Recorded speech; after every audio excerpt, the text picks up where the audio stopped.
Y si hablamos, Juan Carlos, con referente al tema de la educación, que es otro de los temas también que ha quedado mellado con ese tema de la pandemia, y más aún, las zonas periferias, ¿no? Los lugares alejados del país que esperan precisamente de este Parlamento andino, como la denominación se da realmente.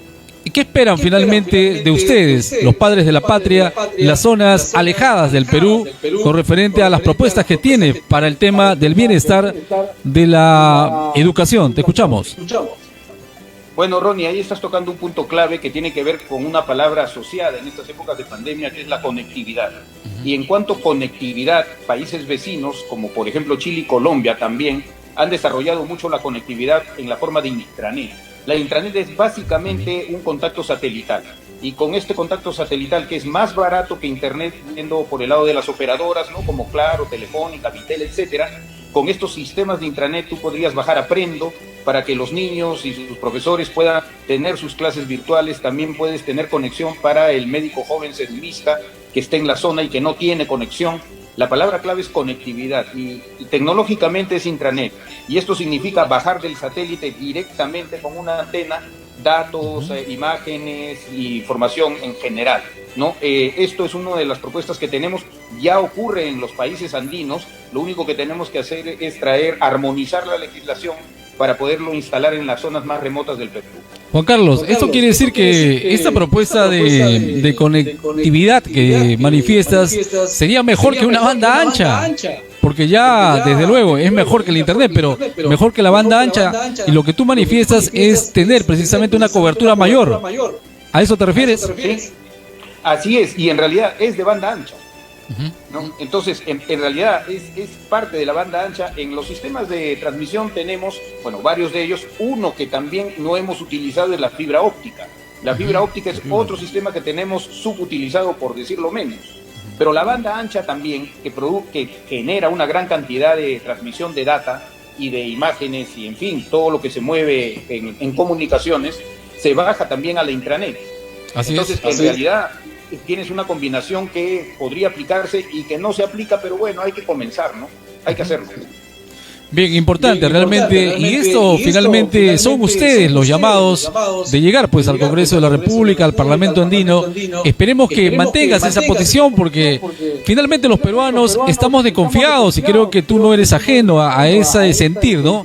Que los peruanos estamos desconfiados siempre de la clase política, porque cada 4 años pasan y finalmente nos prometen, nos hablan bonito, y finalmente las palabras se las lleva el viento y las propuestas nunca llegan a concretizarse. Entonces es válido de que el electorado también esté un tanto desconfiado, y no lo decimos nosotros, lo dicen las encuestas de la calle. El 70% de la población de este país realmente no confía mucho en la clase política. ¿Cómo hacer finalmente, Juan Carlos, para que puedan hacer ese binomio entre población y hoy las candidaturas que se vienen dando, en el caso tuyo, para que tengan realmente esa confianza la población, ya que muchos de ellos la han perdido por tantos políticos que han pasado y finalmente nunca han hecho honor a su palabra? Muy por el contrario, la han desprestigiado, y con ella también han desprestigiado esa palabra bendita llamada política.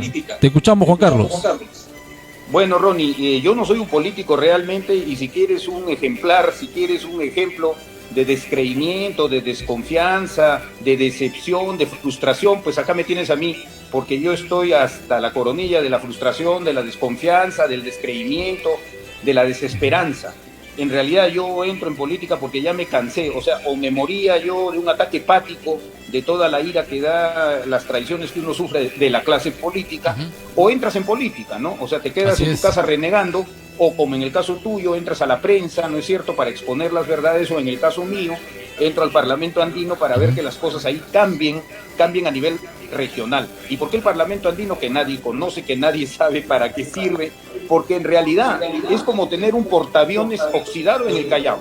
O sea, es una institución muy potente, es un superparlamento, supraparlamento, que no se ha utilizado, ¿no? Y que si se utiliza bien, no tienes la potencia de un solo país, que es nuestra patria, el Perú, sino tienes la potencia de 5 naciones.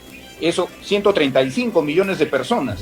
Eso es lo que representa el Parlamento andino, y yo pienso ponerlo en acción, pues, y al portaaviones que es, sacarle el óxido y ponerlo a navegar. Pues no, pero sí entiendo perfectamente la falta de fe pero bueno, el pueblo peruano tiene fe y en este caso les pediré que tengan fe, aunque sea una vez más. Vemos que eres un hombre práctico, eres un hombre que habla finalmente con total claridad. Y eso es bueno porque finalmente el electorado, los televidentes Ronnie, que están creo siguiendo... que estás sin micro, no te escucho. Te manifestaba de que hablas realmente con total claridad y es por ello que el electorado finalmente va a sacar una conclusión y ese es el trabajo que tienen los medios de comunicación de exponer todas las propuestas de los candidatos para que tengamos realmente una elección sensata, una elección con total transparencia también y poder finalmente elegir a los mejores, aquellos que realmente le van a hacer mucho bien a esta patria. Juan Carlos, continuamos con la entrevista de esta noche. ¿Qué otra propuesta presenta Juan Carlos para el bienestar de la juventud, que es lo que están siguiendo en esos momentos y son parte de este boom del internet, parte de este boom de las redes sociales? Ellos están muy ávidos de conocer a Juan Carlos Ramírez del Partido Avanza País y qué propuestas finalmente vienen para ellos, que muchas veces los dejamos relegados en cada campaña electoral. Te escuchamos, candidato. Bueno, en realidad yo tengo un interés particular por la juventud, ¿no es cierto? Porque tengo hijos millennials, tengo mis nietas y la verdad hay que pensar en un Perú de acá a 80 años y no a 10. Una de las propuestas es la homologación de los títulos universitarios. Es decir, los títulos universitarios de la Javeriana de Bogotá o de la Universidad César Vallejo del Perú o la Adolfo Ibáñez de Chile, todos deberían tener reconocimiento en los 5 países andinos, que somos nosotros. Y eso se logra simplemente con el acuerdo de los colegios profesionales. Si tienes el acuerdo del colegio médico, el colegio de ingenieros, el colegio de abogados, tú podrías ejercer en Ecuador, en Colombia, en Chile, en Bolivia sin ninguna otra condición. Una de mis propuestas es establecer la base de datos, la base de datos electrónica que te permita a ti como profesional peruano ejercer en Colombia o ejercer en Cuenca o ejercer en Antofagasta y no tengas ningún problema porque ya está homologado entre nuestros países, por poner un ejemplo de lo que se puede hacer. Muy bien, Juan Carlos, con referente, pasamos a otro tema. ¿Qué te ha parecido la llegada de estas 300.000 vacunas? ¿Son insuficientes? Son insuficientes, pero ¿cuál es su apreciación finalmente como ciudadano de este país? Si hubiera hecho algo mucho más amplio o se hubiera hecho quizás una gestión, la primera llegada hubiera sido de mayor amplitud para abrazar a más peruanos. ¿Cuál es tu apreciación? Bueno, realmente ya que uno pueda inmunizar a un peruano ya sería un avance. Que 300.000, que en realidad son para 150.000 personas, porque son 2 dosis, ¿no es cierto? Es poco, es insignificante realmente, pero es algo. Con lo que sí estoy en desacuerdo es con toda la parafernalia que se puso alrededor. Es decir, creo que todos los peruanos hemos sentido un poco de vergüenza ajena viendo cómo se recibían las vacunas que parece que se iban a hospedar en el Westin o no sé. La verdad es que con lo que estoy en desacuerdo es con la parte frívola, con la parte superficial y no con el hecho de que vengan 300.000 vacunas, que por mí ojalá fueran 30 millones. Pero bueno, algo es algo y yo espero que a partir de este momento el gobierno sea más eficaz y consiga vacunas más rápido, ¿no es cierto? Y a un precio menor. Bien, Juan Carlos, conocemos entonces ahora de cerca ya el tema del partido que te alberga, el partido que promueve, se impulsa para poder llegar al Parlamento andino. Háblanos un poco sobre los líderes, háblanos un poco sobre los objetivos y cuáles son realmente las referencias que tiene este gran partido que lleva Juan Carlos Ramírez en Avanza País al Parlamento andino. Te escucha todo el Perú. Bueno, Ronnie, Avanza País es un partido antiguo en realidad. Y hablando de líderes actuales, una de las razones por las que yo estoy en este tema con Avanza País es porque el líder es el doctor Hernando de Soto. Lo conozco a él varios años, muchos años, y conozco qué es lo que piensa y cómo actúa. Este es el caso de un profeta en todas partes, que espero que sea profeta en su tierra también, porque como dice el dicho, nadie es profeta en su tierra, pero en este caso espero que este profeta sea también en nuestra tierra, porque en todas partes le hacen caso, en todas partes ayuda, y ahora viene al Perú. Ese es nuestro líder, el doctor Hernando de Soto. Pero por otro lado, el partido Avanza País en su momento tuvo como fundador al doctor Alfonso Barrantes Lingam, ¿no? Del doctor Alfonso Barrantes Lingam voy a tomar una frase de las muchas que tiene, que es ser honrado en el Perú, es ya ser revolucionario. ¿No? Entonces, ese es un tema central, la honradez. Y eso es algo que viene junto con los estatutos del partido, estuvo con su socio fundador, ¿no? Y yo te puedo responder a la pregunta, estoy de acuerdo con el líder actual, que es el doctor Hernando de Soto, como estoy de acuerdo con su líder histórico en el momento, el doctor Alfonso Barrantes. Vemos que hasta hoy Avanza País ha avanzado con Hernando de Soto en una candidatura sólida. No hemos visto pues esos episodios de Hernando de Soto en este último rush, como lo están pasando muchos otros candidatos que finalmente se perfilaban con muchos aires y con mucha destreza en los primeros lugares y finalmente terminan prácticamente saliendo de contienda por parte del jurado electoral especial.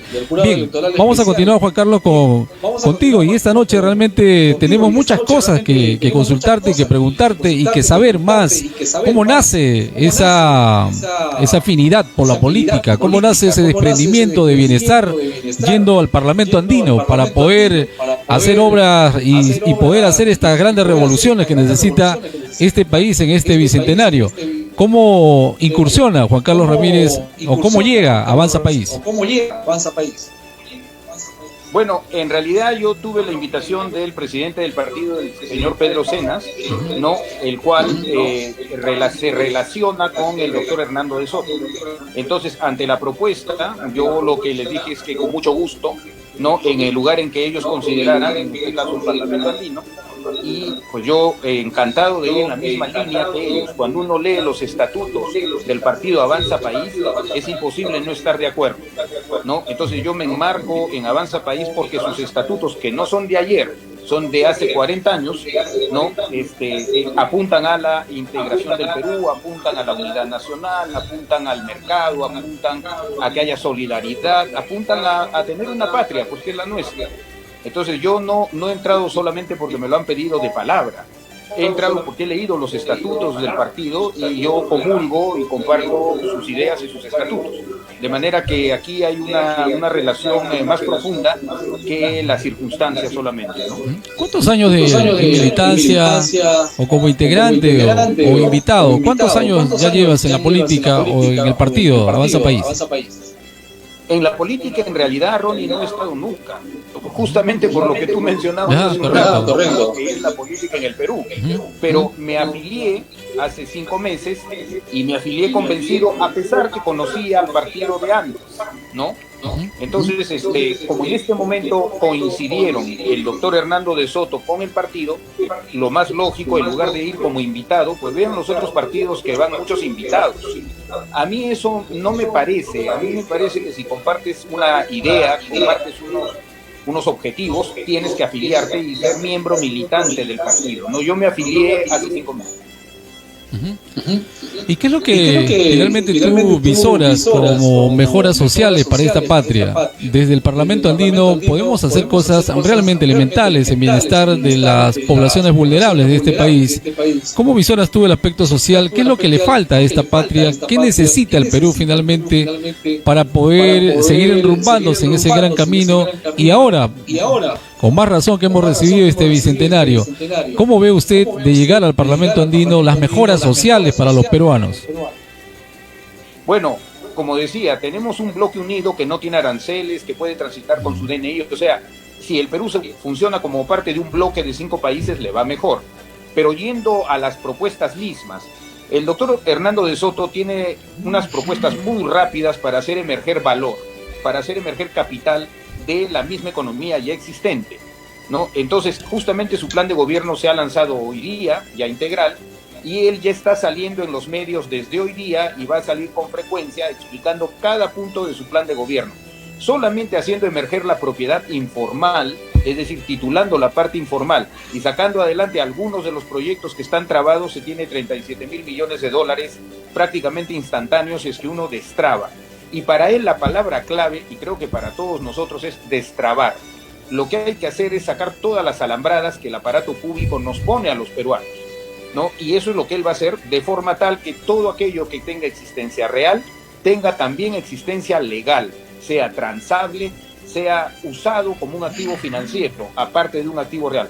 esa propuesta de él la ha aplicado en muchos lugares del mundo, en lugares tan diferentes del Perú como Egipto, como Mongolia, ¿no? Y en todo lugar funciona, y ahora la va a aplicar en el Perú en el corto plazo. Esa es la manera no de salir de la pobreza, es la manera de llegar a la riqueza.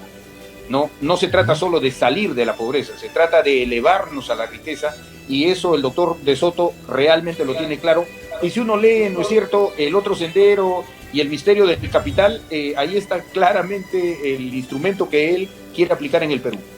Otro de los flagelos, ya que usted toca el tema del candidato a la presidencia, otro de los flagelos que va a tener realmente como misión específica de llegar también a la presidencia, Avanza País, es todo lo referente al tema de corrupción, que es precisamente otra de las pandemias y otro de los flagelos que golpea mucho las instituciones y en todo nivel.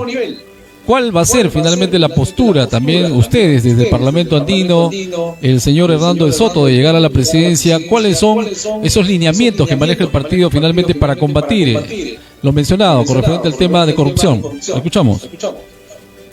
Bueno, Ronnie, por eso te dije que una de las frases que yo tomo del doctor Barrantes es: ser honrado en el Perú ya es ser revolucionario, porque realmente el tema de la corrupción es algo que no se tiene que atacar, se tiene que diluir en el origen. La corrupción, la informalidad y la pobreza, los tres son efectos, son consecuencias, ninguno es causa.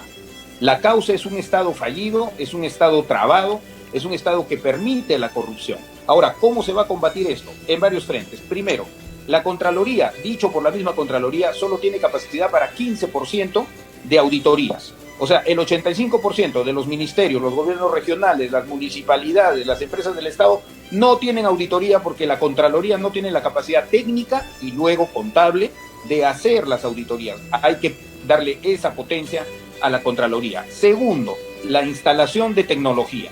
Es decir, ya la tecnología para minimizar la acción humana en los contratos, adendas y todo aquello que se presta para que hayan comisiones, ¿no es cierto?, para que haya coima. Eso en realidad la tecnología lo puede anular en gran medida si las computadoras son las que hacen la compra de gobierno a empresa. Eso existe. Mira, yo fui director de la Escuela de la Contraloría y ya hace 20 años yo traje a la National Audit Office de Inglaterra, a la NAO inglesa, a que dé cursos de fraude, lavado de activos. Usar la tecnología para combatir la corrupción es algo que se hace en los otros países hace mucho tiempo.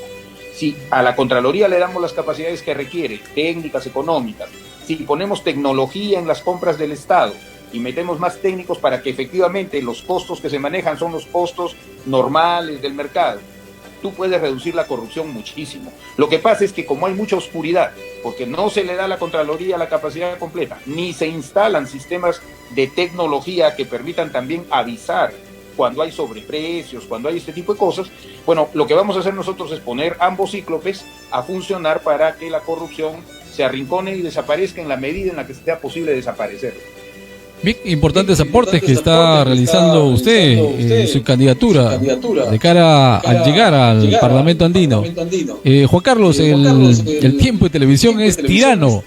Vamos rápidamente para que le hables a todo el Perú que está paralizado siguiendo esta transmisión en diferentes partes del país. Están con esta entrevista. Quiero que te dirijas al electorado, a todo el Perú y finalmente tu mensaje. Sé que no va a ser la última vez que te vamos a tener pues a través de este Zoom durante el tema y el trading de campaña. Vamos a volver a requerir de tu persona, pero dirígete al Perú y hazle de conocimiento tu participación directa en Avanza País. ¿Con qué número vas? Voy con el número 1 al Parlamento Andino. Yo quisiera comenzar, terminar o comenzar el fin agradeciéndote, Ronnie, a ti y a Ozono por esta oportunidad. Decirle a mis compatriotas peruanos que si queremos un cambio el 11 de abril o el 28 de julio, cuando ya entremos al gobierno y al Parlamento y al Congreso, pues marquen los 3 trenes, ¿no es cierto? Son 3 trenes que hay que marcar, estamos a la mitad de la cédula. El primero es por el presidente Hernando de Soto, el segundo es por el Congreso peruano, el tercer tren es por el Parlamento Andino. Y si ponen un número 1 ahí, pues me van a dar el honor de representarlos en el Parlamento Andino, que al final es un superparlamento que puede entrar al Perú con mucha más fuerza a través del Congreso peruano. Si hacen eso, bueno, yo no prometo, pero lo que sí puedo decir es que voy a trabajar duro porque nuestra patria mejore todo lo que pueda mejorar rápidamente. Aquí no se trata de esperar 10 años, 20 años, 30 años, no. Se trata de hacerlo rápido y eso es lo que vamos a hacer. Y nuevamente agradecerte, Ronnie, fuertemente, y a Ozono. Gracias a ti, Juan Carlos. El país finalmente es el que gana. Nosotros, como una plataforma de un medio de comunicación, llevamos las voces de todos los candidatos que finalmente se comprometen fehacientemente con este país y sobre todo hacer mejoras en todos los aspectos. Gracias a ti. Sé que vamos a volver a requerir de tu persona en el transcurso de este trading de la campaña y nos volveremos a encontrar a través de esta plataforma. Saludos y buenas noches.